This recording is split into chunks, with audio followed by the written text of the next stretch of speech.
เอาพักยังไงเขากินกับมีผักสลัดบุญบัตรเข้าไป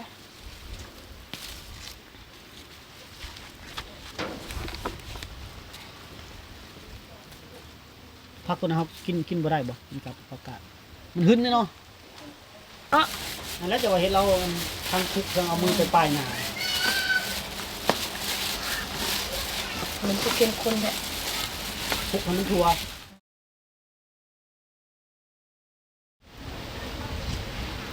สบายดีทานผู้ชมทั้งภายในและต่างประเทศเด้อผู้พ่อกับบ่จอยเส้นเก่าเส้นเคยท่านผู้ชมอีพี่นี่มาบ้านน้องมอมเด้อท่านผู้ชมเนาะน้องมอมบ้านน้องแดงเมืองเซโปนแขวงสวรรณเขตโดยอะไรได้เนาะบ่ได้มาเฮือนเพิ่นอีพี่นี่มาเยี่ยมมายามเฮือนซานบ้านซองของน้องมอมกันเนาะด้านหลังน่ะเป็นเฮือนของเพิ่นล่ะท่านผู้ชมเนาะยังบ่ได้ฟ้าแต่โดนละเนาะปีปลายแล้วมั้งเพิ่นเฮ็ดสร้างขึ้นมาได้เนาะมื้อนี้ก็มากินข้าวเที่ยงอยู่เฮือนน้องเพิ่นท่านผู้ชมเนาะมากินข้าวเที่ยงมื้อนี้บ่จอยซื้ออาหารการกินซื้อบักฮุงซื้อปิ้งชิ้นหมูเขามากินอยู่พี่เนาะ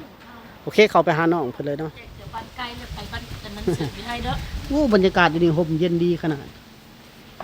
นี่สาวๆอยู่แต่พี่เมิดเอาแรกไฟเนาะอยู่ทางหน้าเฮานี่เนาะมีแต่ผู้งามๆเนาะสบายดีเด้อน้องทวนสบายดีน้องคันน้องทวนมาแต่ไสก่อนมาแต่บัดเซิร์นมาแต่บัดเชิญโดยแล้วก็กลายไปหาเฮ็ดเวียกเลยแต่บ่มีซ้ำได้ไปส่งซองโดยบัดเชิญงานแต่งบ่โดยงานแต่งผู้ใดล่ะนางลินผู้ใดเนาะนางลินเนาะบ้านใดก็บ้านสมุนไปทำมาไหนกันคนน้องมอมบ่ดาวกันใส่ข้อมือนึงมาสบายดี FC ก่อนปงก่อนสบายดี FC ก่อนสบายดีเฮ็ดหยังเด้นี่เนาะตำหุงเลยเฮ็ดหยังคือว่าโจมหม้อนี่มาหุงข้าวหวายสิกินตำหุงกับหุงไอ้ข้าวเจ้าบ่แม่น มันก็เข้ากันอยู่บ่เข้าแล้วแห้งคักแล้วบ่งั้นบ่เอ้าจัดไปโอ้ลืมซื้อไข่มาทอดกินเนาะซื้อตะปิ้งแล้วไปจูน้องเอาหุงข้าวเอาคือว่าสาวๆเฮ็ดเธอบ่ญาติสาวๆเฮ็ดอีกแล้วบัดนี้เขาจะจักบ่เป็นมีแต่เฮาสิเพิ่นตำบึกสิเพิ่นจักหั่นน่ะหมุนหมดจักหุงบ่เป็นบ่ก็เลยจักให้น้องๆให้น้องตำอยากมืดเนาะเขามามันห่มมันมืดเด้เนาะขนาดใส่กล้องโทรศัพท์มันอยากแจ้งเนาะแล้วจักให้น้องๆให้น้องจัดการน้องๆเราตำได้ไปส่งซองเลยสมัครงานไปสมัครเฮ็ดเวียกพร้อมแม่นไปสมัครบ่ได้ซับ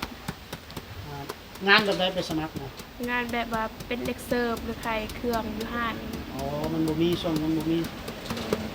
นั่นมันบ่ฮับดิเขาบ่ฮับบ่หรือว่าแม่นบ่ฮับแล้วก็บ่ได้งานเนาะโดยคือบ่ชวนน้องคันไปนำแน่เราว่าคาเวียกยังคาเวียกอยู่เดือนนี้นะเฮ็ดได้จะได้งานบัดนี้สิไปหาทางไหนหาอยู่ไสบ่มีละ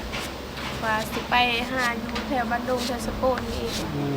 เบิ่งก่อนหาอยู่10หาบ้านดงเอ้ามันไกลหาบ้านดงนี่ก็คือสิมีคนนี่เนาะเพื่อนน้องมอมนี่ก็ล่มแห้งเนาะแม่นแต่เฮือนมีได้เฮือนนี่ก็ล่มแห้งแล้วแต่ทางด้านหลังมีแต่แปลนหมดเนาะหมดส่วนมันเขาเจ้าแล้วแต่ก่อนโคกนี่แต่ก่อนเฮามาโอ้ยมีแต่ป่านั่นมื้อนี้เดี๋ยวนี้และหมดเป็นส่วนมันเขาเจ้าแล้วผู้ใดสิเป็นผู้ลงมือตำน้องทวนบ่ตำบ่เป็นยันบ่แซ่บยังบ่ได้เนาะงานน่ะเนาะโดยไปหาใหม่อีกเนาะโดยหางานยากๆอยู่ลาวเฮานี่แต่วันไปซื้อนี่ไปหางานแต่บ่ได้ซ้ำเที่ยวโรงงานได้ล่ะไปเที่ยวโรงงานนั้นแถวบ้านไฮโลเขารู้อันนี้นะย่านแต่เขาบ่ฮับมันแหละยังมีคนหลายเลยเขายังบ่ทันได้เปิดครับมันเป็นบางช่วง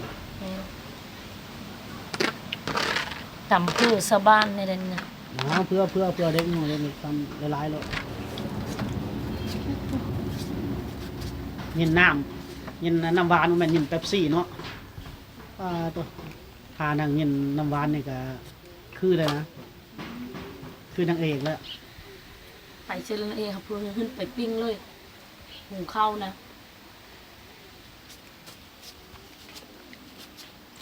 เรียบร้อย เรียบร้อยบ่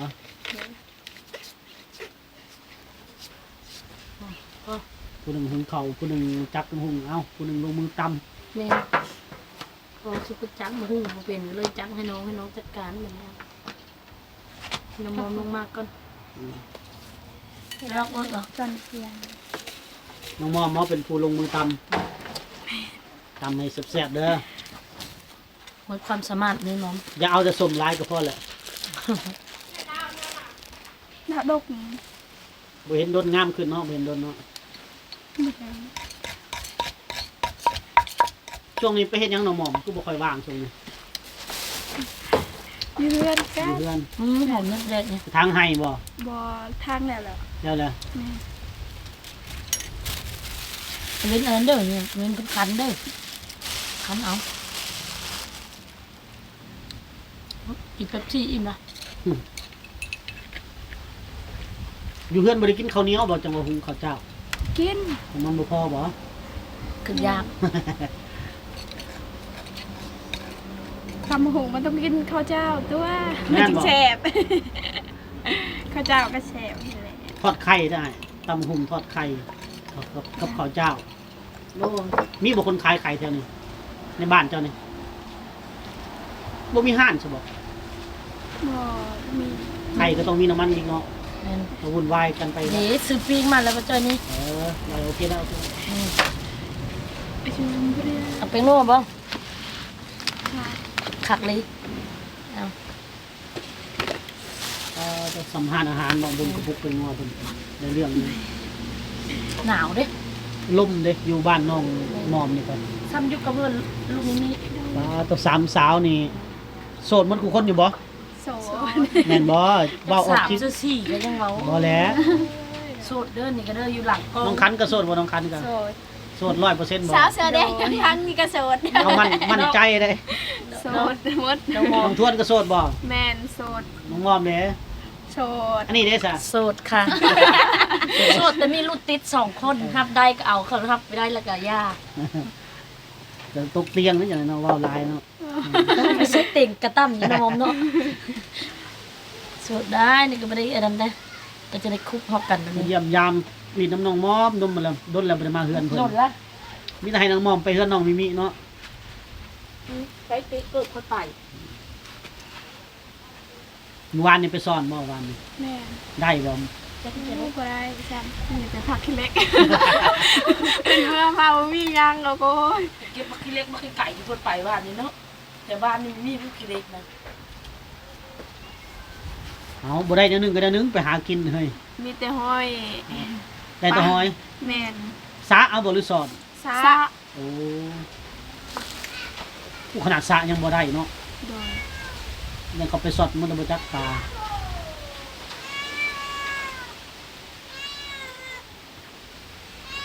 เจาะหัวหอยเก็บบาทได้ติดเลย ปกติอยู่เฮือนผู้ใดมักเฮ็ดกินน้องทวนเฮ็ดกินอยู่บ่ เห็ด น้องคันเด้ เห็ด เฮ็ดอยู่เนาะ โดย ก็ยังเป็นอยู่มีแต่สามสาวนี่เฮ็ดกินเป็นหมดเด้อทุกคนเนาะเฮ็ดอยู่เฮ็ดกินเป็นหมด เห็ดรักได้ติด ผู้หญิงคนลาวนี่ส่วนใหญ่จะเฮ็ดกินเฮ็ดอยู่เป็นหมดเป็นได้เฮือนใหญ่มีแผนสีนั่นแล้วบ่สีขาวฟ้าแล้วบ่ ยัง ยังอยู่ ได้ฮอดคันใดแล้วโฮมยังได้เดี๋ยวนี้ ไม่อันนั้นกำลังจะได้รวมกันแล้ว แป้น ไม่แป้นได้แล้วบ่คือเห็นกล้องไม่แป้นอยู่ตาราง ได้อะไรยังบ่ครบอยู่ ยังบ่พอเนาะ แม่น แต่ว่าได้มาส่วนหนึง โดย แป้นฟ้า แม่น ไม่เส้นนะได้แล้วไม่เส้น ไม่เสร็จหันก็ได้อยู่ได้แล้ว แต่ยังบ่พอบ่เด้ท่านผู้ชม บ่พอดอกแต่ว่าสิอันนั้น เด้แป้นโอ้ยังบ่ได้ฮอดได้บ่คิวหนึ่ง2คิวไป นับเพื่อนเรา3คิวพุ่น เป็นง่ายนะ คิวหนึ่งก็เท่าไหร่50แผ่นบ่ประมาณนั้นแหละประมาณ มันคิว6-7 ล้านละบ่เดี๋ยวนี้ 6ล้าน5ล้านปลาย6ล้าน 6 ล้านหา 6ล้านหาบ่ คำฮอดเดือนละบ่ สำนั้นแล้วนั่นแหละฮอดเดือนเลย ไม่เส้นก็พอแล้วไม่เส้น ไม่เส้นนี่ก็ยังบ่พอยังครึ่งหนึงแต่ว่ามันยังมีเซาเด้สิปาดเอาเซาเฮ็ดไม่เส้น ปาดเอาเสามาเฮ็ดไม่เส้น แม่น วงกบเด้วงกบก็ได้แล้ว วงกบเพิ่นว่า วงกบหน้าต่างนะ ได้แล้ว คนซื้อมาไว้แล้วได้บ่ ต้องพบประตูจะอันนี้นะ ยังอยู่ยัง บ่แม่นคือบ่เห็นเป็นได้ตรงนี้เจ้านี่ ยังยัง มันได้แต่ไม่เส้นครับกับแป้นปลา ว่าวงกบมัน คือตอนนั้นเขาจำบ่ฮู้ว่าวงกบเป็นแม่ไหนนะพระเจ้า ผู้ใดก็ชาวผู้ไทยบ่ฮู้จักวงกบนะผู้ใดก็ น้องแก้ว ว่ามันเป็นอะไรวงกบแล้ววงกบประตูมันเป็นได้อ่ะเอาแล้วรู้จักกับวงกบ อันนั้นกับน้องมอมง่วงอยู่จะเว้าค่ะ ประตูอะไรประตูปองเยี่ยมหั่นน่ะ ต้องเยี่ยมแบบนี้เลยน้องแต่มันเป็น หน้าต่างนะประตูปองเยี่ยมหน้าต่างวงกบเกินวงกบ แบบเพื่อนตัวนี้นี่ เพิ่นซื้อมาไว้แล้วบ่หรือว่ายังบ่ทันมีก็ ยังบ่ทันได้มี เฮาว่ามันกบมันเป็นงงอยู่น้องหอมกันอย่างซื้อ พระเจ้าบ่จักศัพท์ภาษาเด้นั่นแหละมันนั่นนกแก้วก็มันยังบ่จักอันนี้แหละมันได้วงกบมันเป็นไงวงกบหน้าต่างประตูเขาเว้าศัพท์ภาษานั่นเนาะมันว่าไงว่าประตูซะเนาะ ตูของเอี่ยมเขาจะหู ของเอี้ยมภาษาลาวบ้านเฮาซั่นซะของเอี้ยม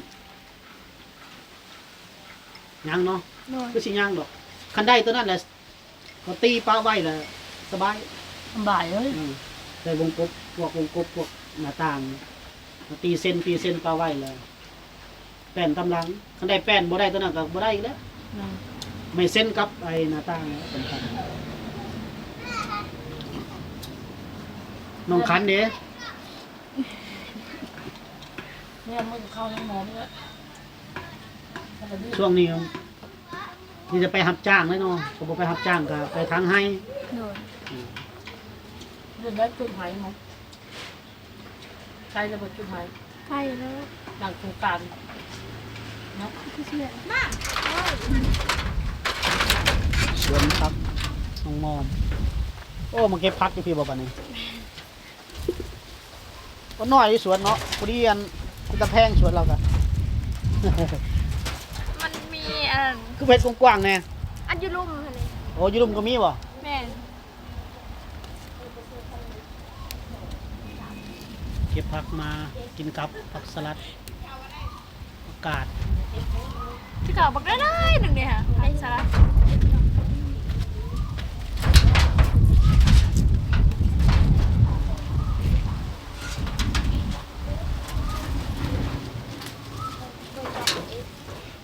เอาผักยังไงเขากินกับ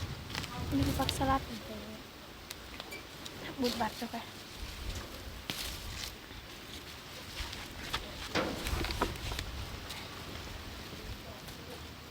ผักตัวนะครับกินบ่ได้บ่กินกับอากาศมันหึ้นเนาะ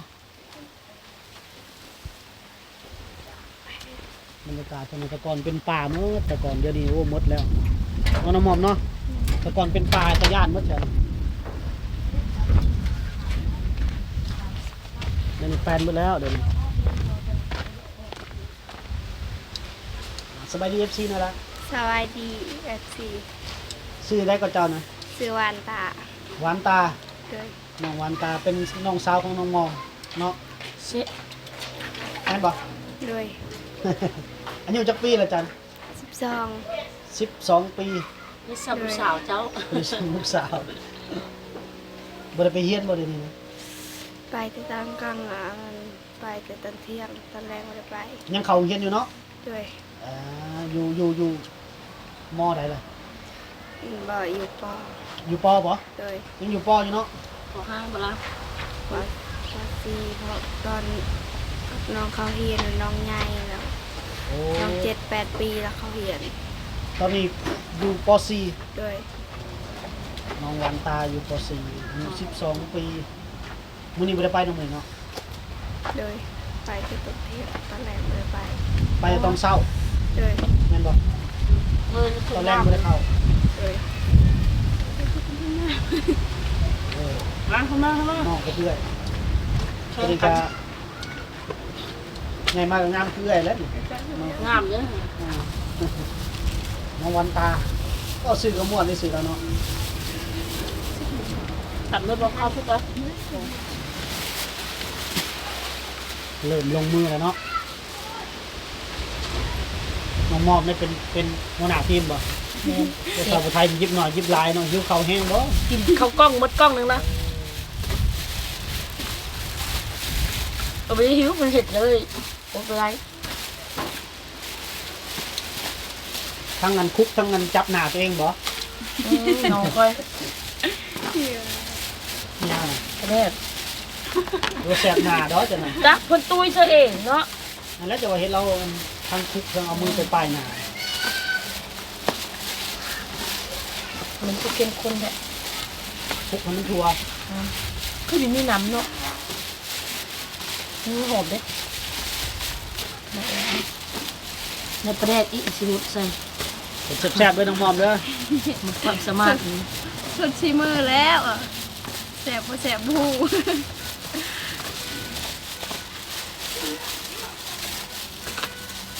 มันสิบนกินกับข้าวปุ้นเด้อมันสิมีน้ จำเอา ำ กระตื่มน้ำนี่ก็ได้น้ำนี่ น้ำเปรี้ยวบ่ซิมกันไปใส่คือนึงแล้ว จะได้กินข้าวเที่ยงนำกันเนาะ เอาซิม บ่าย2 โมงเลยยังบ่ทันได้กินข้าวอยู่ นะ เป็นอะไรเหรอ หวาน หืมเป็นในสาวไทย แรก เออ หวานส้มๆแรกจาง คนนั้นก็เฮ็ดกินอยู่ ใส่หมองแล้ว แล้ว อะไรเนาะ เรากินข้าวเที่ยงแล้ว กินแล้ว กินแล้ว เลย จะนอนไปกินตำหุงน้ำไม้เด้อ เลย หนาวบอกคนนุ่งเสื้อกันหนาว อบผิว ผิวอยากขาว เลย โอ้สมมุติยังบ่ขาวบ่ไปโรงเรียนขี่รถยังไปโรงเรียน ยางเอา ย่างเอา เลย เอาเย็นอยู่บ่ได้สิ มีสกีพีนนี่เด้ โอ้เป็นย่างไปเรียนเอาเนาะ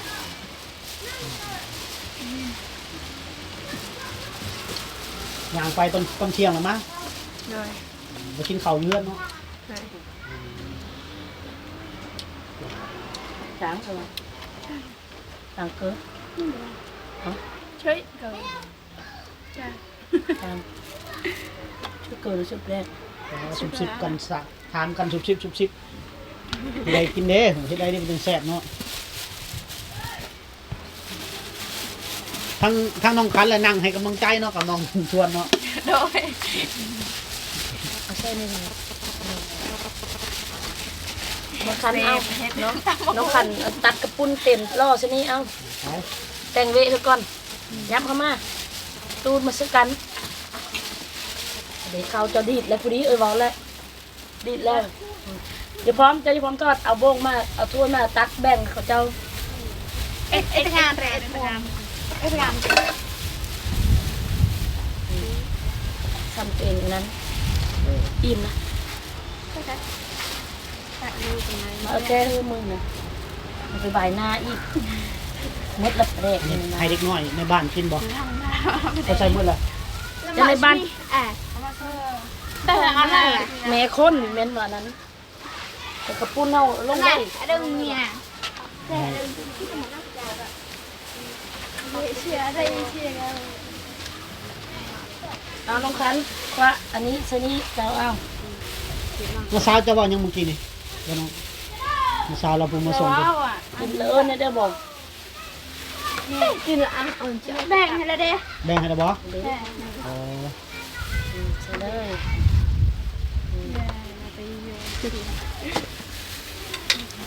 แบ่งนาวิกันหนาวเลยมีใครนี้เออโอ้ยงามเลย เอาแป้งดีกระจัดเขามากินน้ำกัน ผมภาษาเลยใช่ไอ้จ้ะ จัดให้งามๆบ่ มันเช้าน้องมอมมันเป็นกระเป็นตะแพงเลยเนาะแล้วมีเวลายังเขามาถ่ายทำตื่นอยู่น้องวันตาเนี่ย โนมาแข่งเขาแล้ว ถ่ายกับน้องมอมนี่แหละสองสาวสุดยอดเพราะว่าแบ่งไปทางนั้นทางนี้เนี่ยอดเอาจะในเฮือนน้องมิมิแล้วหมดก็สบายไปทางใดก็ได้บัดนี้ช่วงนี้เขาดู งามเลย ดู จัด แล จาน อยู่ เ โอ้ยคือน้องสาวเฮามานั่งนี่แซ่บนี่นี่เออ เป็นก็สิได้พบเคสใหม่บ่ได้เนาะสาวผู้ไทยเนาะจะได้เป็นสะพานบุญให้อีกถือว่าปี2025นี่ก็เคส มันยังมอมเฮ็ดบำได้มอมบำนี่แล้วโลใด นายจะไปได้ไหม หุงข้าวเจ้ามาข้างในเลยมาจวดจวด เขากินเช็คครับ ให้ได้จ้ะเขา เอาย้ำออกถ้วยน้องนะเพิ่นก็ให้น้องวันตากินดีทั้งนั้น แล้วขาดเอาอะไรคืออะไรจ้ะ ข้าวเหนียว เรื่องอะไร จ้า จ้ะ ข้าวเหนียวเอ้ย เอา ก็แบ่งกัน สมมติสิกิน สาว ข้าว ไทย เจ้า บ่มักกินข้าวเจ้าเลยเนาะบัดไปเมืองไทยเฮ็ดได้จังเหรอมีข้าวเหนียวขาย เขาก็ซื้อจะเนาะซื้อเขาเอาไปแต่เฮือนเขาพี่ไม่มี ข้าวเหนียวหมู หั ปิ้ ว ง จะพุ้น มีดอกคุณพี่น้องอีสานแห่งหลายอยู่ เพราะเขาโอ้ข้าวเจ้าไทย งามเนาะ เขาซื้อมาเป็นมาได้ลงมือก่อนน้องๆเขาเป็นเขาต้องตัก เด็กผมกินเป็นตาแซ่บเลยท่านผู้ชม กับไทยมันเขากล่องนะ สาวไทยกินหลายเลยทั้งข้าวกล้องทั้งมัน ไปไหน ซ้ำกินมดแล้วก็ตักมาอีกน้องหมอมเสิร์ฟทางเสิร์ฟ หลาย เขา คนโพดเนาะจักสิเป็นกล้องไปหาผู้ใด นี่จะพูดงามเนาะ เออ ปินเสื้อเขาน้องๆเอ้ยนี่อยู่หลังกล้องก็ได้เนาะเห็นกับมือดิ ไปน้ำมือเขาจะวิ่งเงินให้ที่เขาอาชีพงานไอ้ที่เขากินข้าวเจ้าไว้ อาจจะทางมั้ง ข้าวเจ้าก็ได้ให้กินข้าวเจ้าแทนข้าวเหนียวก็ได้ปกติอยู่แล้ว เป็นต้มป่าเนาะ คักในถ้วยแล้วเนาะ มาเฮือน้องๆเผื่อคักจอกกับคักเบียนก็แซ่บนี่ อ้าว ผสมเลย น้องวานเอิ้น FC กินข้าวน้ำแน่ ไปมากินข้าวน้ำเด้อ FC น้องคัน กินข้าวน้ำเด้อกินตำมะคุง เอา อุทวน มาเด้อกินข้าวน้ำกันเด้อ FC มอม มาเด้อมากินข้าวน้ำกันเด้อ เดินมาแล้วกินข้าวเที่ยงน้ำกันท่านผู้ชมนอนตามบุหุงสาวผู้ไทยได้เอิ้นบ่ บอเย็นบีอิ่มเย็นบีอิ่ม มากินข้าวน้ำกันเด้อท่านผู้ชมเนาะ จับมาเด้อซีนเด้อจับมาเด้อมา เอากินเลยมือกล้องกันย้อนเลย เบิ่งสาวๆกินกันก็พอใจแล้วเฮานี่เนาะลมแห้งนี่หนาวเลย จ้านะ จับมาเด้อซีนกันเด้อยังอายเด้อ อายบ่ได้แซ่บคือตอนไหน จับมาเด้อ จิบยานยังเอื่อย ย่านแน่ เอื่อย ย่านเอื้อยเจ้าหึงเขาก็อยู่ใกล้ๆนี่แหละ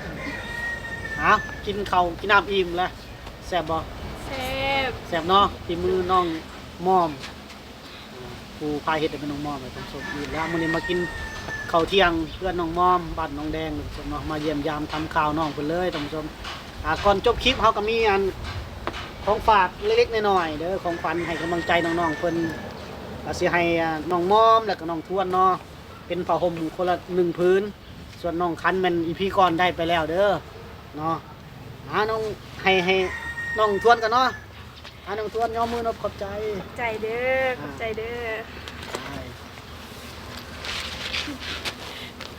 น้องม่อม ขอบใจเด้อขอบใจเด้อ ได้คนละ1พื้นนะเอาไปห่มเลยเด้อมือแรงหนาวๆนี่ห่มเลยก็ต้องเก็บไว้เดี๋ยวว่าสิไปไว้อยู่หันอยู่นี่เดี๋ยวหนูกัดแน่เนาะ โอเคเนาะเฮาสิได้จบคลิปไว้ซ้ำนี้เนาะขอขอบคุณสำหรับผู้ชมทุกท่านเด้อที่ให้การสนับสนุนช่องบ่จอยตลอดสัปดาห์มาเนาะพบกันใหม่ในพีหน้าครับอีพีนี้สบายดี สบายดี